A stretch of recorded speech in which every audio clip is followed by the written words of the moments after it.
हम इस वीडियो में दो टॉपिक कवर करेंगे। पहला न्यू अम्ब्रेला एंटिटी और दूसरा निधि ईआईआर। तो आइए देखते हैं न्यू अम्ब्रेला एंटिटी। हाल ही में रिजर्व बैंक ऑफ इंडिया ने न्यू अम्ब्रेला एंटिटी की स्थापना के लिए फ्रेमवर्क जारी किया है। तो आइए जानते हैं न्यू अम्ब्रेला एंटिटी क्या है। देश में रिटेल पेमेंट्स को बढ़ाने के लिए एक न्यू अम्ब्रेला एंटिटी की स्थापना की जानी है। यह company Akhil Bharatiya umbrella entity कहलाएगी तथा यह कंपनी अधिनियम 2013 के तहत एक कंपनी होगी जो अपने निर्णय के अनुसार लाभकारी या गैर लाभकारी कंपनी हो सकती है।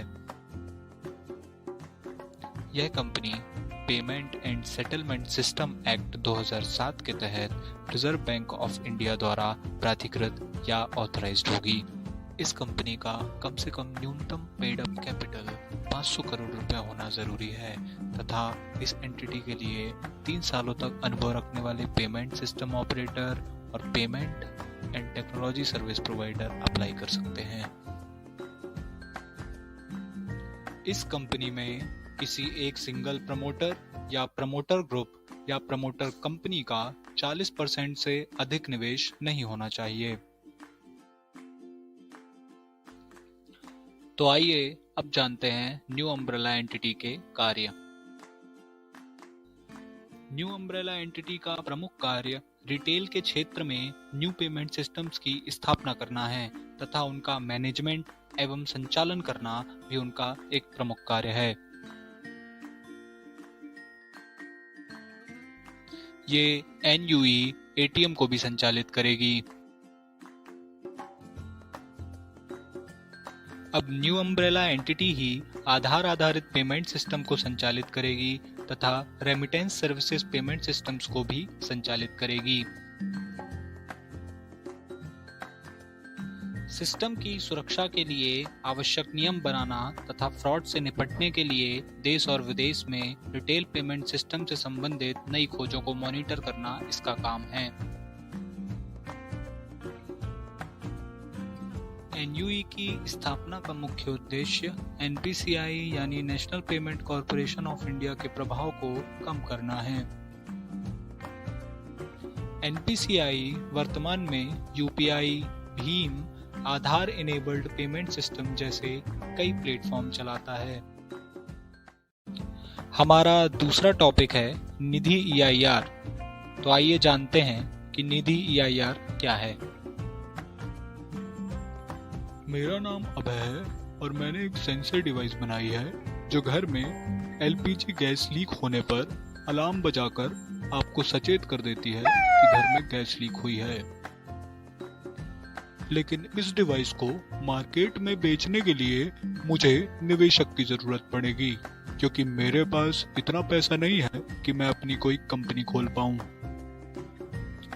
अभय जैसी उभरती प्रतिभाओं को सहायता देने के लिए भारत सरकार के विज्ञान और प्रौद्योगिकी विभाग द्वारा निधि, जिसका पूरा नाम national initiative for developing and harnessing innovation है, के तहत एंटरप्रेन्योर्स इन रेसिडेंस ईआईआर कार्यक्रम लॉन्च किया गया है।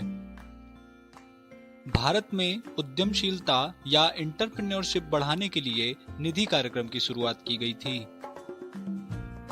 निधि कार्यक्रम विज्ञान एवं प्रौद्योगिकी मंत्रालय की एक अम्ब्रेला योजना है जिसके अंतर्गत निधि प्रयास, निधि स्टार्टअप, निधि एक्सेलरेटर जैसे अनेक कार्यक्रम चलाए जा रहे हैं तथा निधि ईआईआर भी इन्हीं कार्यक्रमों में से एक है।